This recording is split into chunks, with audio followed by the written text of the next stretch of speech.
Mas é um privilégio muito grande realmente eu estar aqui nesta manhã, trazendo o recado de Deus, a palavra de Deus.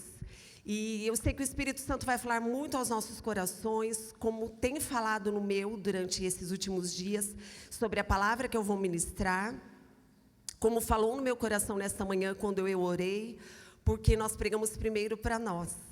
Então, que o Espírito Santo fale conosco nesta manhã e que o poder transformador do Espírito Santo nos dê coragem e ousadia para realmente tomarmos os posicionamentos que são necessários. Tem situações e coisas na nossa vida que dependem só de Deus. Só Ele pode fazer e realizar. Mas tem muitas situações e coisas que dependem de nós fazermos. E aquilo que é nossa parte de posicionamento, o Senhor não faz. Ele nos dá graça, nos dá força para fazermos, mas Ele não faz no nosso lugar. E é isso que nós vamos aprender nesta manhã. Você pode se assentar, nós vamos ler, sim, alguns momentos da palavra de Deus. Se você quiser só prestar atenção, não tem problema. Eu uso a versão da Bíblia Mensagem, e é um pouquinho diferente, então, na hora, às vezes, de acompanhar a leitura, né, e ouvir, confunde um pouco. Mas não tem problema, a palavra do Senhor vai ser ministrada. Queridos, o tema que foi me passado, né, há muito tempo atrás, inclusive hoje vocês iam ficar me esperando sentados.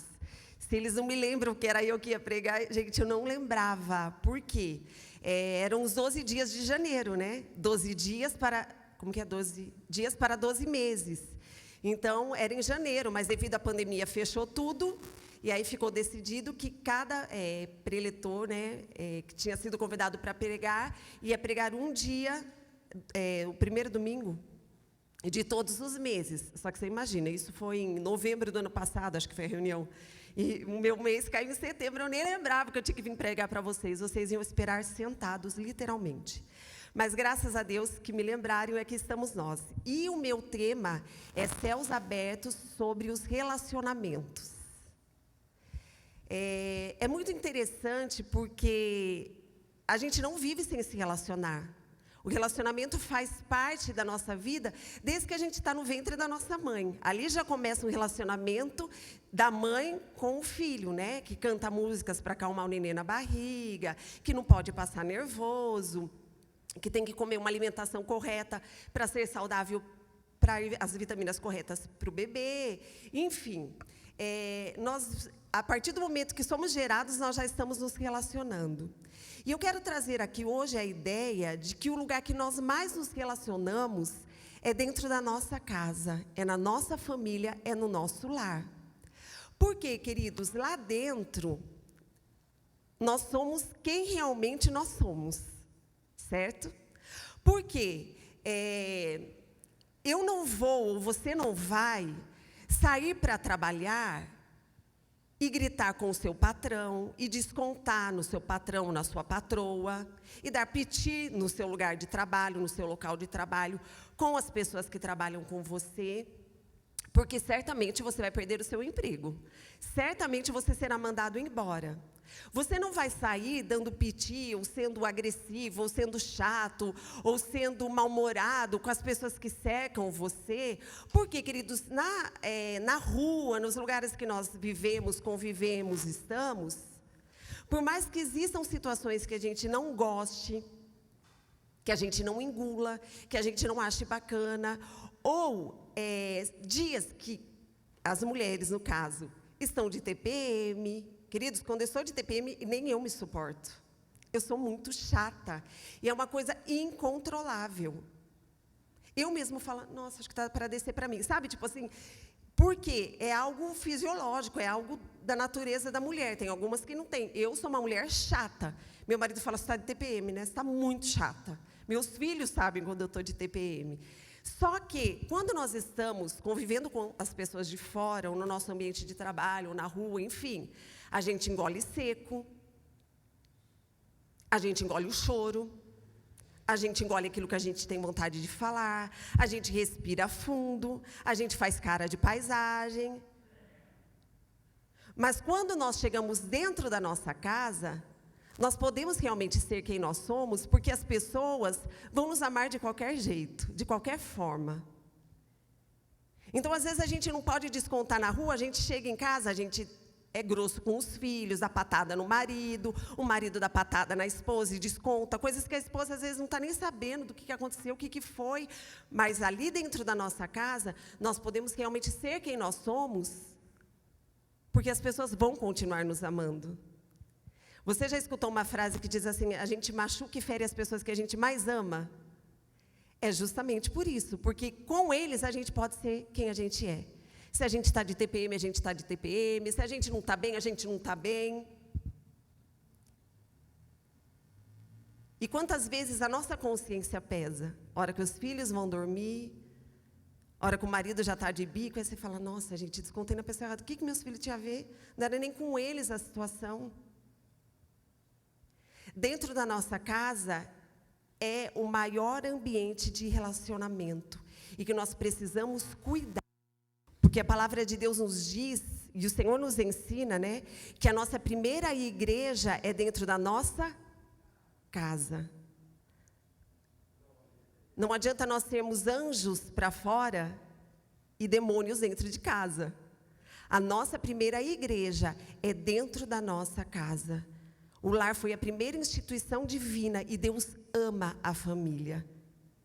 E se Deus ama, o inferno odeia, Satanás odeia. Então nós precisamos cuidar da nossa casa, cuidar da nossa família, cuidar dos nossos e zelar pela primeira igreja, que é a nossa casa. Eu quero trazer para vocês hoje tantas coisas, né, que são tratadas dentro da nossa casa. Mas, quando a gente consegue ter cura dentro da nossa casa, nós conseguimos exteriorizar para os de fora aquilo que Deus tem feito, o milagre que Deus tem feito. E eu acho que um dos assuntos mais difíceis para a gente tratar nesta manhã, e que muitas vezes somos confrontados, é sobre o perdão. Precisa existir perdão nos nossos relacionamentos. Todos os dias nós precisamos perdoar, estar sendo perdoados, porque todos os dias nós machucamos, nós ferimos, nós somos feridos, né? Nós somos machucados, e nós precisamos desse ambiente de perdão, de graça, que é o favor que nós não merecemos, que o outro não merece, que eu não mereço, mas a partir do momento que nós nos relacionamos, é possível, através de Jesus, ter perdão, ter misericórdia, ter graça. Para que seja um ambiente harmônico, para que seja um ambiente de afeto. Porque quando eu não perdoo, eu não consigo ter afeto, eu não consigo demonstrar o meu amor, eu não consigo demonstrar o meu cuidado, eu não consigo fazer um carinho. Quando eu guardo coisas no meu coração, as coisas que me feriram, mesmo que inconscientemente, eu transmito, eu transfiro para os da minha casa, para os de fora. É necessário nós termos coragem, força. E isso não depende de Deus. Depende de nós. E nós vamos falar sobre Jacó e Esaú. Esses dois irmãos gêmeos foram um milagre, porque a mãe deles, Rebeca, era uma mulher estéril, ela não podia gerar filhos. Rebeca era casada com Isaac. E ela ora ao Senhor, o seu marido ora por ela, e Deus abre, né, a sua madre, concede para ela o privilégio de ser mãe. E a Bíblia nos diz que quando ela está grávida de gêmeos, os gêmeos eram muito agitados no seu ventre. Olha o relacionamento aí, os gêmeos já se relacionando, a mãe já se relacionando, né, com os gêmeos, e ela chega a ponto de dizer para Deus e questionar a Deus. Tamanha era a agitação no seu ventre. Um bebê chutando o outro, um bebê incomodando o outro. Ela diz para Deus, se for para viver desse jeito, para que viver? Eu não me sinto bem, não me sinto confortável, essa agitação dentro do meu ventre, eu prefiro não viver. E Deus diz para ela, Rebeca, está sendo gerado dentro do teu ventre 2 crianças. São 2 filhos, 2 meninos. Queridos, não tinha ultrassom naquela época. Ela não foi no doutor e falou, é gêmeos. Não. Ela não sabia. E Deus falou para ela, são gêmeos, são 2 meninos e serão 2 nações. Por isso que eles estão agitados dentro do seu ventre. São 2 nações que vão estar uma contra a outra. E Rebeca, o filho mais novo governará sobre o filho mais velho. E deixou isso claro para ela. Passados-se os dias, Rebeca tem os filhos, nasce primeiro Esaú. Esaú significa cabeludo. Ele era ruivo, cheio de pelo, cheio de cabelo, aquelas crianças que nascem, né? Pá, cabeludo, ruivo. Era Esaú. Então, ele sai primeiro. Então, quem era o filho mais velho? E agarrado ao calcanhar de Esaú, vem Jacó. Porque ele estava agarrado ao calcanhar. O seu nome, Jacó, significa usurpador, traidor. Esse era o significado do nome dos dois. Enfim, ela tem esses dois filhos. E aí a gente vê que começa a história. Esaú, ele era caçador. Ele gostava de caçar, matar os animais, cozinhava, trazia os melhores alimentos, ele ia atrás do alimento da caça. Então, Esaú, ele era o queridinho do papai. E aí a gente já vê uma questão de relacionamento. Certo? Esaú era o queridinho do papai. Por quê? Porque era o homem de caça, era o homem que trazia o alimento para dentro da casa, era o homem que trazia as refeições para dentro de casa. Pode ficar tranquila, irmã. Eu me lembro uma vez que o pastor de fora estava pregando na nossa igreja e tocou o meu celular, irmã. É tranquilo, acontece. Às vezes a gente esquece de desligar. E o pastor fez assim com a igreja: irmãos, vamos atender? E toda a igreja diga alô. A igreja, alô. Eu quase caí na unção, quase morri de vergonha. Mas fica tranquilo, irmã, acontece. Aí, quando eu toco o celular, a gente não sabe nem, né, onde desliga mesmo. Mas acontece. Vamos lá, então. Voltando. Então, Esaú era o filho do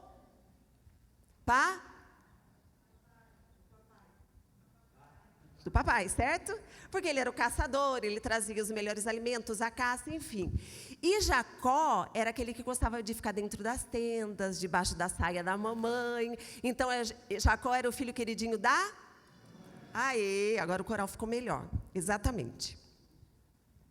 Certa vez, Jacó está na caça, aquele calor, aquela situação, caçando, suado. Ele chega em casa... E Jacó está fazendo um ensopado, uma comida gostosa. Sabe aquela comida, né, desenho animado? Que sai aquela fumacinha e o personagem vai... Mais ou menos isso. Jacó está cozinhando, fazendo aquela comida gostosa, porque ele ficava na tenda com a mãe. E Esaú chega da caça e sente aquele cheiro maravilhoso. E aí ele diz: olha, me dá um prato de comida, eu estou morrendo de fome. Eu estou com fraqueza. E o que Jacó, que significa enganador, usurpador, que agarra no calcanhar do irmão até na hora do nascimento, esperto diz: não, me dá um prato não, né? Eu estou aqui cozinhando. Gente, estou falando as minhas palavras, tá? Estou narrando, porque eu gosto de uma história, né, Dani? Ele diz: não, fiquei aqui cozinhando, estou fazendo essa comida maravilhosa assim de graça. Não, você pode comer o quanto você quiser, desde que você me venda o seu direito de primogenitura. Primogenitura é do filho primogênito. Ele, Esaú, tinha nascido primeiro.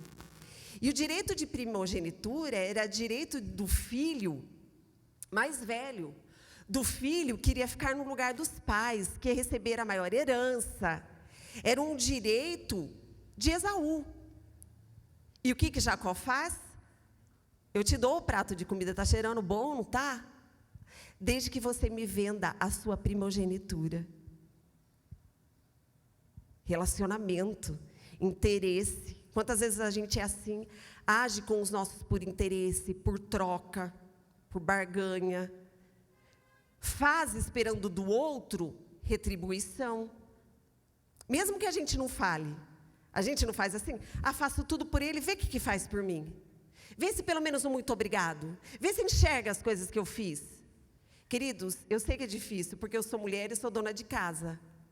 E sou mãe de 2 moleques. Que chego em casa, deixo tudo em ordem. A meia está em cima da mesa de jantar. É assim, irmãos. Mas se vocês forem jantar na minha casa, eu vou limpar a mesa. Mas é mais ou menos assim. E aí você começa o quê? Rochelle. Porque eu estou casada para essa casa. Ah, vocês são assim também, né? Os irmãos são assim, ó. Mas não é, gente? Por quê? Porque a gente também cansa, porque a gente também quer sentar. Porque não custa se cada um fizer um pouco, mas a gente faz esperando algo em troca, um reconhecimento. Eu já chego na sala e falo, vocês viram que eu limpei tudo, né? Que eu não sentei 1 minuto, para ver se alguém, que o elogio faz bem. E aqui está acontecendo isso. Barganha no relacionamento, troca. Não existe um Jacó que fala, puxa, meu irmão estava até agora lá fora caçando, eu estava aqui dentro na sombra e água fresca. O que custa dar um prato de comida? Mas ele era usurpador, enganador, trapaceiro. E o que Esaú faz? Ah, de que me adianta o direito de primogenitura se eu estou morrendo de fome? Se eu vou morrer, se eu não comer? Dramático também, né? E ele vende o seu direito de primogenitura para o seu irmão Jacó.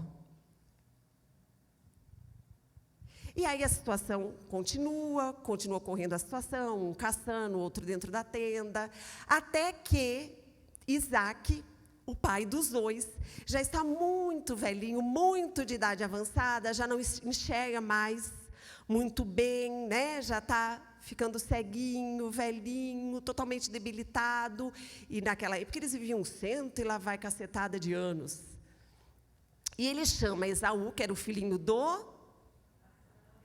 e diz assim, olha Esaú, eu já estou avançado de idade, já me sinto muito cansado, os meus dias praticamente já estão contados, eu sinto que eu vou morrer, então eu quero que você saia para a sua caça, casse, traga para mim, faça um ensopado daqueles bem gostosos que você sabe que eu amo, o tempero que eu amo, a comida que eu amo. Tinha tempero naquela época? A gente empolguei. Mas assim, o tempero, o prato que eu gosto, você me traz, que eu vou comer, te abençoar e esperar Deus me recolher. Esaú sai dali, obedecendo a voz do pai, com certeza com muita dor no coração, e vai fazer o que o pai pediu. Só que Rebeca ouve todas as instruções que Isaac, o pai, dá para Esaú. E ela chama Jacó, que era o queridinho e fala, filho, vem cá. Você me pega 2 cabritos e me traga para mim. Seu pai falou que vai abençoar seu irmão. Gente, olha aí, a fofoca, a divisão, a preferência. Vou falar que eu falei. Traz para mim os 2 cabritos. Eu vou matar, nós vamos matar esses cabritos. Nós vamos fazer uma comida daquelas que seu pai gosta, com tempero, que na minha mensagem tinha tempero. Nós vamos fazer para o seu pai aquele prato bem gostoso. Você vai levar para o seu pai e ele vai abençoar você. E Jacó diz, mas mãe, meu irmão é peludo. Tem pelo que não acaba mais? Que jeito, meu pai não está enxergando, mas a hora que ele chega perto de mim e colocar a mão, ele vai ver que não é meu irmão. Filho, faça o que eu estou te mandando fazer. Resumindo, irmãos, ele vai, traz os 2 cabritos, ela faz aquele prato gostoso, ela pega o couro do cabrito, coloca no pescoço, nas mãos de Jacó, que não era peludo, pega um casaco, imagina que seja aqueles casacos de pastor que a gente vê nos filmes, de Esaú, e coloca em Jacó. E Jacó chega com um prato cheiroso para o seu pai e diz, pai, eu trouxe para o Senhor o prato que o Senhor pediu. E o pai cego diz, mas essa é a voz de Jacó. Não, pai, sou Esaú, coloca as mãos em mim. E o pai cego começa a palpar, vê que tinha pelo, né? Sente o cheiro da roupa de Esaú, come daquele prato e abençoa Jacó. Esaú chega da caça. Chega, faz o seu prato, chega para o seu pai e fala, pai, estou aqui, eu obedeci o que o Senhor me pediu. Eu vim te dar o alimento e tomar a tua bênção. A Bíblia nos diz que Isaac estremece, você imagina? Porque não tinha isso, irmãos, era a bênção da primogenitura, abençoou. Não tinha como desabençoar. Fez, estava feito. Ele começa a tremer, a Bíblia diz, de desespero, de nervoso, e diz, mas quem que eu abençoei? Eu já comi, já abençoei. E aí ele percebe que ele tinha abençoado Jacó. Agora você imagina a situação, o coração, que fica o coração de Esaú, cheio de raiva, cheio de ódio. E essa era a bênção dada, que seria de Esaú, irmãos, eu vou pôr óculos que eu não enxergo, e que foi dada a Jacó. Está em Gênesis 27, de 27 a 29. Eis que o cheiro do meu filho é como o cheiro do campo. Era o cheiro da roupa. Que o Senhor abençoou. Assim, pois, te dê Deus do orvalho dos céus e das gorduras da terra, e abundância de trigo e de mosto. Sirvam-te povos e nações, se curvem a ti. Sê o Senhor dos teus irmãos, e os filhos da tua mãe se curvem a ti. Malditos sejam os que te amaldiçoarem, e benditos sejam os que te abençoarem. A Bíblia nos diz que Esaú odiou Jacó com todas as suas forças. E disse, assim que meu pai morrer, eu mato meu irmão. Queridos, um parênteses enorme aqui. Olha a falta de sabedoria de Rebeca. Ensinando mentira, ensinando engano. A mágoa que ela causou no coração de Isaque, o seu marido, ao enganar o próprio marido, prestes a morrer, mentindo, trocando os filhos. O ódio que ela causou no coração de um e a fuga de outro. Porque quando ela escuta, ela chama Isaque e diz, foge. Desculpa, Isaque não, Jacó, ela diz, foge. Teu irmão vai te matar. Foge porque ele está cheio de ódio no coração e ele vai te matar. Foge para a casa do teu tio Labão, o meu irmão. Vai para lá, se esconde, porque certamente você vai morrer. Ela divide a família, ela divide os irmãos. Agora, sem nenhuma sabedoria. Porque quando os filhos estão agitados no seu ventre, o que Deus diz para ela? Rebeca, são duas nações, dois povos. E o menor vai governar sobre o maior. Deus já tinha falado que Jacó seria o maior, que Jacó seria aquele que iria governar. Ela não precisava dar uma mão para Deus, ela não precisava dar uma ajudinha para Deus. Não era necessário, era promessa, e o que Deus falou, Deus cumpre. Ela causou um transtorno tão grande na família dela por não depender e não ouvir a voz de Deus. Mas Raquel, pelo amor de Deus, Esaú estava indo caçar, ele ia receber a bênção. Deus ia fazer de uma forma que Jacó seria o abençoado, mas Deus faria. Nós precisamos estar conectados com Deus para que a vontade de Deus se cumpra na nossa casa, na nossa vida, na vida dos nossos filhos, para que tenhamos sabedoria do alto, a sabedoria que a Bíblia nos diz que em Provérbios, nos diz, grita nas praças, nos montes, nos vales, nos outeiros, em todos os lugares, chamando a atenção dos filhos de Deus. É necessário ter sabedoria para edificarmos o nosso lar, a nossa casa, conduzir os nossos filhos, gerar um ambiente de unidade, não de divisão. E ela não teve sabedoria, e ela causa todo esse transtorno na vida da família dela. Jacó foge, vai para as terras do seu tio Labão, mas indo para caminho, ele deita debaixo de uma árvore para dormir, para descansar. E o Senhor aparece ali para Jacó, e ele viu uma escada que vinha do chão até os céus, e anjos subindo e descendo naquela escada, e é trazida uma voz para ele dizendo assim, olha, eu sou o Senhor, Deus de Abraão, teu pai. Queridos, quando a gente fala de Jacó, a gente está falando aqui que foi o filho abençoado. Vocês já ouviram, o pastor Adolfo sempre fala, a benção de Abraão, Isaque, Jacó, tá? Então, Abraão é o vovô, Isaque é o papai enganado e Jacó é o filho abençoado, tá bom? Então, Deus aparece nessa escada, com os anjos subindo e descendo, e diz: eu sou o Senhor, Deus de Abraão, teu pai, e o Deus de Isaque. Essa terra em que estás deitado, ele estava dormindo, darei a ti e a tua descendência, e a tua descendência será como o pó da terra, e estender-se-á ao ocidente, ao oriente, ao norte, ao sul. E em ti, na tua descendência, serão benditas todas as famílias da terra. E eis que estou contigo, e te guardarei por onde quer que fores, e te farei tornar a esta terra, e te farei tornar, você vai ter que vir consertar, cara. Não, Jesus não falou assim, Deus não falou assim, não. Cara, eu estou falando do meu jeito.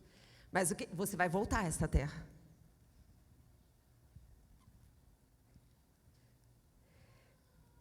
Porque não te deixarei, até que haja cumprido o que tenho te falado. Jacó acordou e diz: este lugar, Deus estava aqui, eu não sabia, coloca a pedra ali, consagra aquele lugar como Betel, o lugar que ele se encontrou com Deus. E vai para a casa do seu tio Labão. E você já ouviu vou falar essa frase, obviamente você vai completar. Aqui se planta, aqui se... Ai, que bonitinho. Exatamente essa frase. Ele vai para o seu tio Labão. Ele chega ali perto do poço, os pastores estão vindo dar água para as ovelhas, tal. Ah, vocês são de Labão, dessa região? Sim, né? Labão é nosso patrão, tal. Ah, e aquela que está vindo ali, ó, é filha dele, vindo trazer água para as ovelhas beberem. E o nome dela era? Linda, a Bíblia diz que ela era linda, pastora. Eu grifei na minha Bíblia para o meu marido, meu marido, ai, Jesus. Irmãos, voltando para a seriedade. É bom porque a gente dá a palavra entra quando a gente brinca. Vem vindo Raquel e ele já olha e apaixona. E ele diz: olha, eu sou seu primo. Naquela época podia. Sou seu primo, parará, eu vim, né? E o tio Labão recebe ele com todo amor, com todo carinho, toda a sua casa, toda aquela estrutura. O tio era, né, bem de vida. E ele fica apaixonado por Raquel. E aí o que ele diz? Olha, o Labão, eu te dou Raquel em casamento, mas você vai ter que trabalhar para mim por 7 anos. E o que a gente não faz pela pessoa amada, não é mesmo, irmãos? Ele trabalhou 7 anos com afinco, com amor, porque ele sabia que o sacrifício geraria fruto. Eu falei com o Levi hoje de manhã sobre isso. Ele sabia que o sacrifício ia gerar um fruto. Então, eu vou trabalhar. Mas aqui se planta e aqui se colhe. E no dia do casamento, era tudo coberto naquela época. Sei lá, irmãos, ele não viu. Ele foi ver no momento que era Lia, a irmã de Raquel. Seu tio Labão tinha enganado, ele tinha dado outra esposa para ele casar. Ele ficou doido da vida, porque eu trabalhei 7 anos pela mulher amada. E Labão disse: não, não dá nada não, trabalha mais 7, que eu te dou Raquel. E ele trabalhou mais 7 anos, e assim casou com a mulher amada. Só que nele tinha a bênção de Deus. Então, tudo que ele fazia prosperava, prosperava, prosperava, e ele foi ficando rico, ele foi ficando bem de vida, e Labão também era rico, e aí começou a dar briga entre os dois, briga entre a família, porque esse espaço é meu, esse espaço é seu, e começou a dar muita confusão, até que Deus disse para ele, e está em Gênesis 31, 3, Jacó, é hora de voltar para sua casa. É hora de voltar para o teu povo. É hora de enfrentar o problema que você deixou lá atrás. E, queridos, é isso que eu vim te falar nesta manhã. Eu vim nos falar. Hoje é dia de consertar o que ficou para trás. Se você sente raiva, ódio, rancor, amargura, falta de perdão, necessidade de vingança. Ah, mas aconteceu tanto tempo. Na vida de Jacó também. Aconteceu muita coisa. Quando Deus manda ele voltar, ele já tinha casado 2 vezes, ele tinha filhos, filhas, tinha ficado rico. Tinha gados, animais. Ele tinha uma estrutura enorme, depois de muitos anos. E Deus falou, agora está na hora de voltar e fazer o que precisa ser feito. Não adianta, queridos, a gente querer continuar sem consertar o que precisa ser consertado. Sem pedir perdão. Sem restaurar relacionamentos. Eu não estou dizendo para você conviver com pessoas. Eu estou dizendo para você liberar perdão de verdade para pessoas. Conviver é outra coisa. Nós precisamos entender que quando nós não perdoamos, a falta de perdão mata, não quem não recebe o perdão, mata quem não dá o perdão. O problema está na raiz.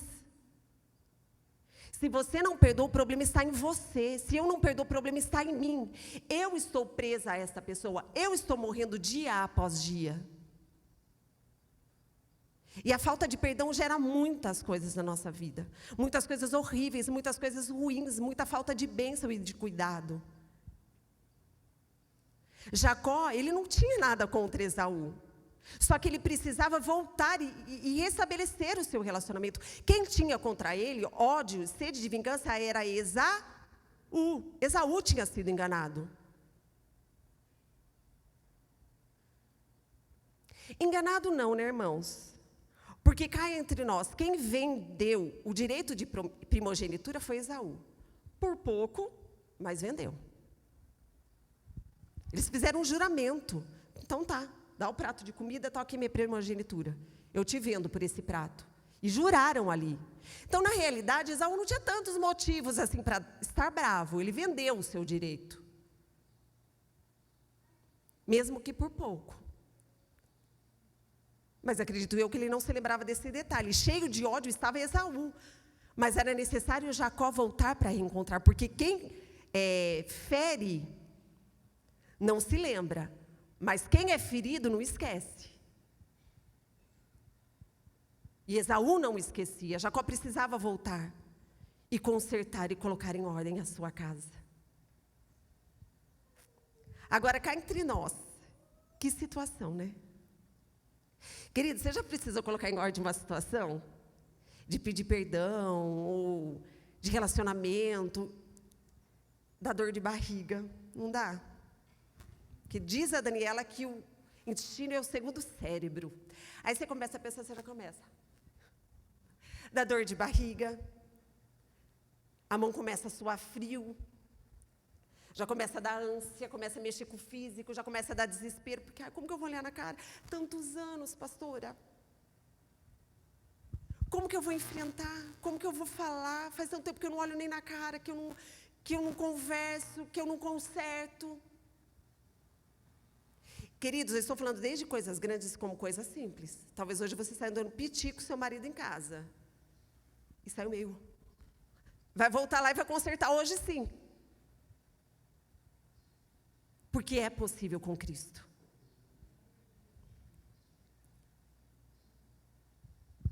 E aí ele começa a ficar nervoso, perder o sono.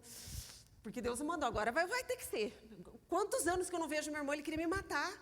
Olha o que eu fiz. Olha a situação, eu enganei todo mundo, eu fugi, sou um fugitivo, agora eu vou ter que encarar a situação de frente.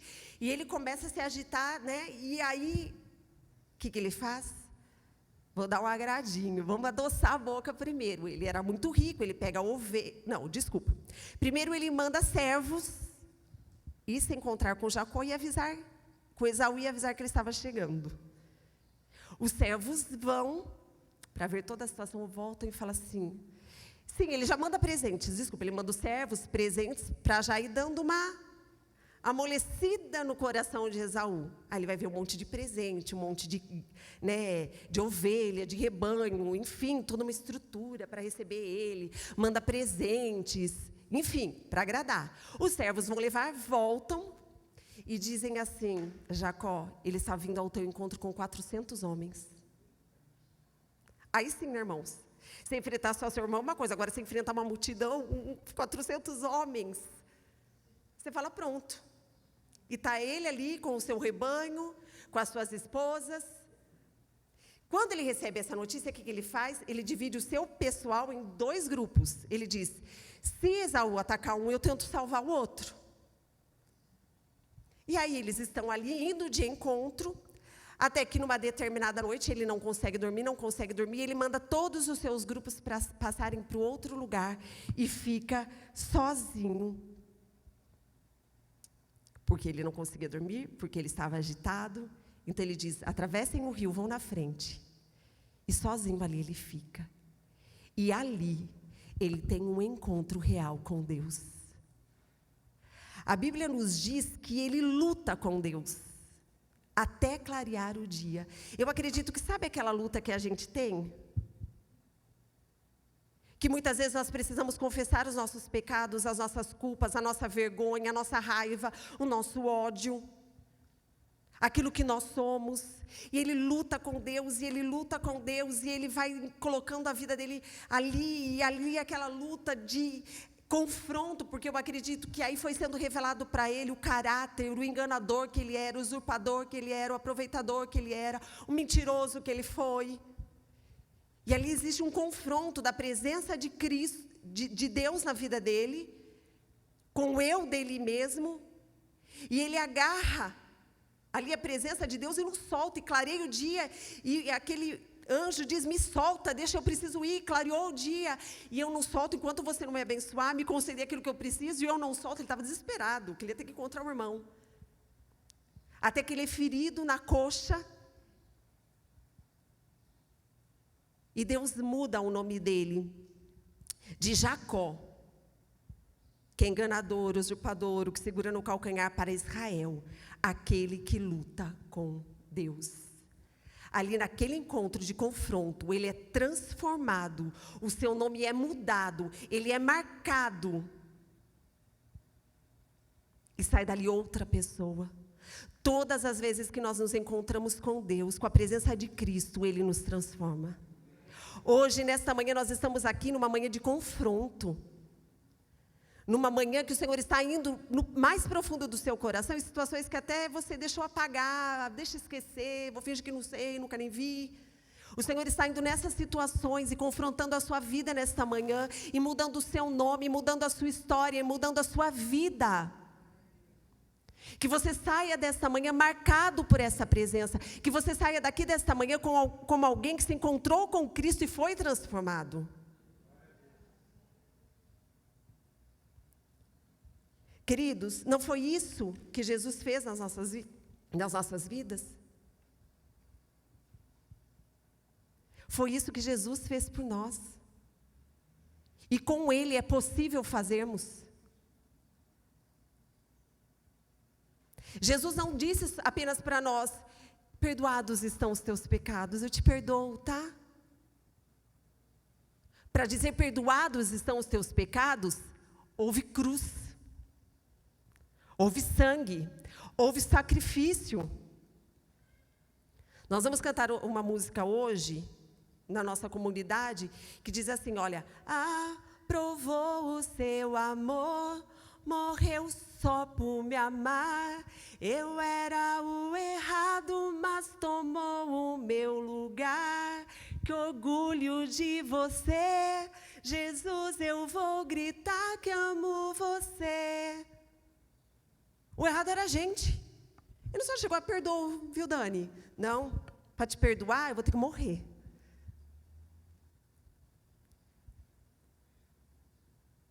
Eu vou ter que pagar.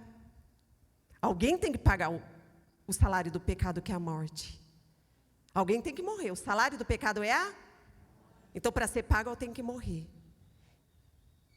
E hoje a gente pode cantar, foi na cruz, onde um dia eu vi meus pecados castigados em Jesus.